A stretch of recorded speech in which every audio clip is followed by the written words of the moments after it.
दोस्तों, नवरात्रि का पावन पर्व शुरू हो चुका है। पूरी पृथ्वी, पूरी प्रकृति माता रानी के स्वागत में, उनकी सेवा में जुटी हुई है। और इस समय नवरात्रि के समय पर इस संसार में सभी चीज़ों में एक अलग ही शक्ति प्रतिष्ठित हो जाती है। दोस्तों, माँ दुर्गा, जिन्हें शक्ति ही बोला जाता है, वे इस समय पृथ्वी लोक पर वास करती हैं, जिसके कारण उनकी सेविकाएं, उनकी शक्तियां भी इसी लोक में, इसी भूमि पर विचरण करती हैं और उनकी सेवा करती हैं। दोस्तों, जिस व्यक्ति का भाग्य सोया हुआ है, जिसका भाग्य फूटा हुआ है, जिस पे माता लक्ष्मी कुपित हैं और जिसे धन का अभाव है, आर्थिक तंगी है, अथवा उसे कोई रोग है जो ठीक नहीं हो रहा या कोई अन्य परेशानी है, तो नवरात्रि एक ऐसा त्योहार है जो 9 दिन का तो होता ही है, परंतु इन 9 दिनों में वह व्यक्ति की संपूर्ण दरिद्रता को, संपूर्ण परेशानियों को, संपूर्ण संकटों को समाप्त करने की क्षमता रखता है। दोस्तों, अगर मैं कहूँ कि इस नवरात्रि आप किसी वृक्ष को छूकर आ जाइए और आपको उससे बड़ा ही लाभ होगा। आपका आर्थिक संकट समाप्त हो जाएगा, आपकी अगर कोई बीमारी है तो वह भी समाप्त हो जाएगी। तो आप इसे मजाक समझेंगे, आप हंसेंगे। हाँ दोस्तों, हंसने की बात तो है, परंतु इस नवरात्रि जब शक्ति साक्षात धरती लोक पर होती हैं, उस समय संपूर्ण संसार में विद्यमान सभी चीज़ें, चाहे वे सजीव हों अथवा निर्जीव हों, उनमें शक्ति का संचार होता है और वे जागृत अवस्था में हो जाती हैं। जागृत अवस्था अर्थात कि जो चीज़ें पहले फ़ायदा नहीं करती थी, वे इस समय जागृत अवस्था में होने के कारण आपको तुरंत फ़ायदा पहुंचाती हैं। अब इसको एक उदाहरण से ऐसे समझ लीजिए कि कोई पत्थर की मूर्ति आपने बनाई अथवा किसी ने भी बनाई, वह रखी हुई है, तो उसका कोई औचित्य नहीं है, कोई मतलब नहीं है, वह सिर्फ पत्थर की मूर्ति है। परंतु वही पत्थर की मूर्ति जब प्राण प्रतिष्ठित हो जाती है तो उसमें शक्ति का संचार हो जाता है, वह भगवान बन जाती है। आपने मंदिरों में देखा होगा, अगर कभी आपने प्राण प्रतिष्ठा होते हुए देखी हो, तो जो मूर्ति आप लेकर आए हैं, जिसे मंदिर में विराजित किया गया है, प्राण प्रतिष्ठा के बाद जब उसकी आंखों से पट्टी खोलकर उसे आईना दिखाया जाता है, तो उसकी शक्ति से वह आईना टूटकर चकनाचूर हो जाता है। दोस्तों, कहाँ से आती है वह शक्ति? वह शक्ति इसलिए होती है क्योंकि उसमें प्राण प्रतिष्ठा की गई है। इसीलिए नवरात्रि में प्रत्येक वस्तु, चाहे वह सजीव हो अथवा निर्जीव हो, वह प्राण प्रतिष्ठित हो जाती है, वह तुरंत फल प्रदान करने वाली हो जाती है, वह आपका हित, आपकी समस्याओं को समाप्त करने वाली, आपका हित साधने वाली हो जाती है। अगर उसका आप उचित प्रकार से उपयोग करें तो आप अपनी आर्थिक समस्याओं को स्वतः ही नष्ट कर सकते हैं। तो दोस्तों, यही छोटे छोटे ऐसे उपाय हैं जो आपको इस नवरात्रि में अगर आप कर लेते हैं, और अगर आप आर्थिक समस्या से जूझ रहे हैं, आपके घर धन नहीं आता है तो वह पहले ही समाप्त हो जाता है, पहले ही उसके जाने के मार्ग खुल जाते हैं, आप मानसिक रूप से प्रताड़ित हैं अथवा आपको टेंशन रहती है या आपको कोई रोग है जो ठीक नहीं हो रहा है, तो इस नवरात्रि आप ये छोटे से उपाय को कर लीजिए, जिससे आपको बड़ी ही राहत मिलेगी। आपकी ये समस्याएं समाप्त हो जाएंगी माता रानी की कृपा से। दोस्तों, मैं DRX संतोष सिंह आपका अपने YouTube चैनल पर स्वागत करता हूं। दोस्तों, चलते हैं अपने वीडियो की ओर। तो इस बार कुछ ऐसे वृक्ष जिन्हें साक्षात देव तुल्य समझा जाता है, या यह कहें कि माता का वास उस वृक्ष में साक्षात होता है, तो यह अतिशयोक्ति नहीं होगी। दोस्तों, ऐसे ही कई वृक्षों में से हम आपको आज 3 वृक्षों के नाम बताएंगे, जिन्हें आप नवरात्रि के किसी भी दिन अगर छू लेते हैं, मात्र छू के अपनी मनोकामना बोल देते हैं, तो वह मनोकामना आपकी पूर्ण होती है, क्योंकि ऐसा माना जाता है कि साक्षात शक्ति का वास उन वृक्षों में होता है। वैसे तो पुराणों में उन वृक्षों के बारे में बहुत कुछ बोला गया है, लेकिन उसमें से बहुत ही छोटे से उपाय, जिन्हें करने मात्र से, यानी कि उन वृक्षों को छूने मात्र से आपकी अगर मनोकामना पूर्ण होती है, तो इसमें हर्ष ही क्या है, इसमें नुकसान ही क्या है? आपको ऐसा अवश्य करना चाहिए। दोस्तों, कौन से हैं वे पेड़, मैं आपको बताता हूँ। नंबर 1, बेलपत्र का वृक्ष।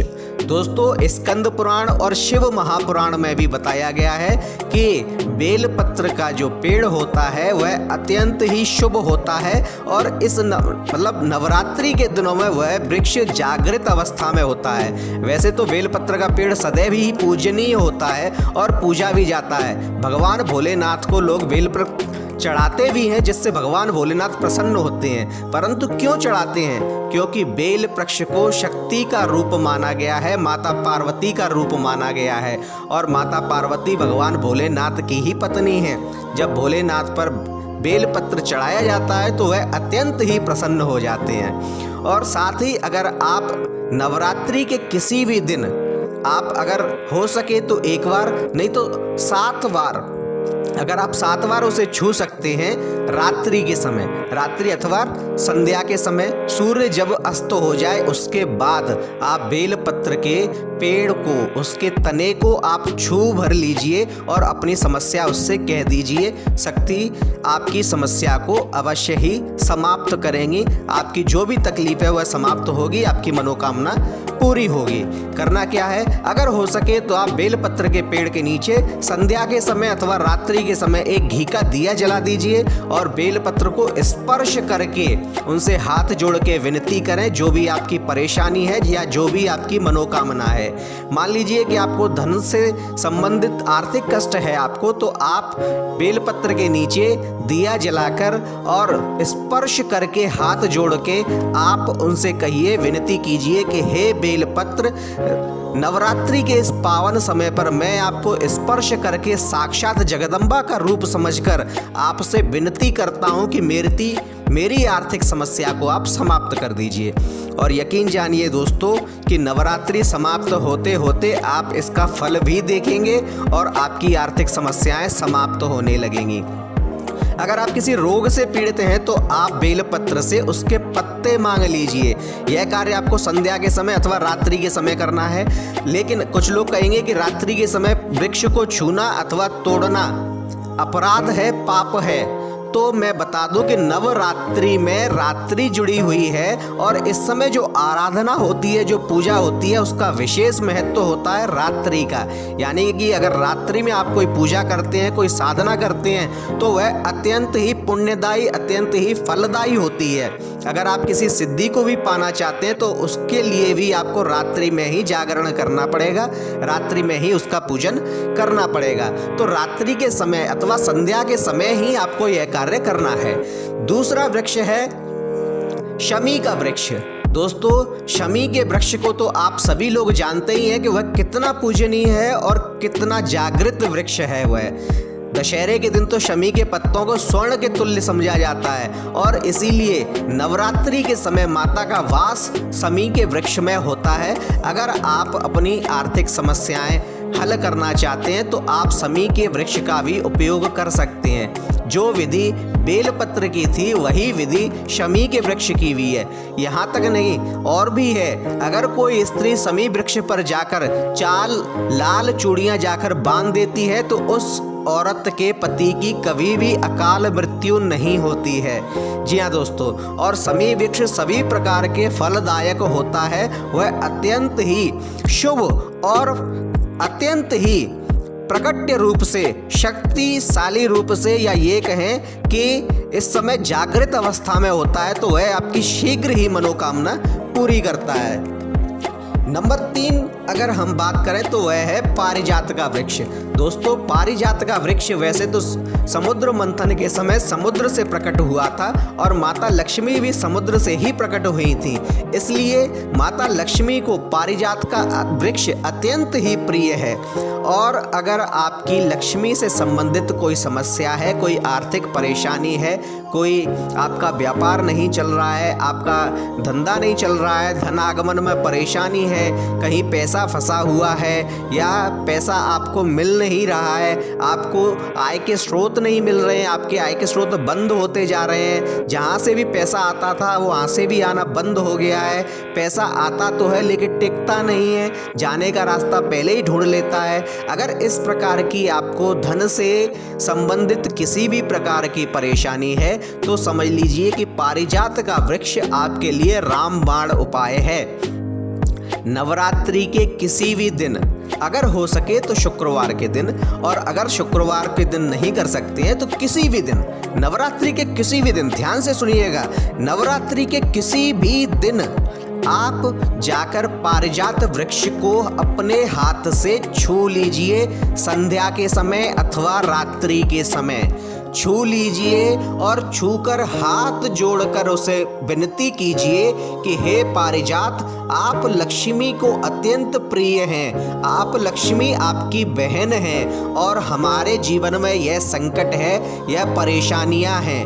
हे पारिजात, अपना नाम लीजिए, अपने कुल का और अपने पिता का नाम लीजिए कि मैं, जैसे मैं हूँ, मेरा नाम संतोष परमार है, तो मैं अपना नाम लूँगा कि हे पारिजात, मैं संतोष सिंह आपको स्पर्श करके अपनी परेशानी बता रहा हूँ कि नवरात्रि के दिनों में मैं आपको यह अपनी समस्या बता रहा हूँ कि मेरे जीवन में धन से संबंधित परेशानी है। मेरे पास या तो धन आता नहीं है और अगर आता है तो वह जाने के रास्ते पहले ही देख लेता है। दोस्तों, आपको इस प्रकार से बोल के अपनी प्रार्थना, अपनी मनोकामना, अपनी इच्छा उस वृक्ष को बतानी है।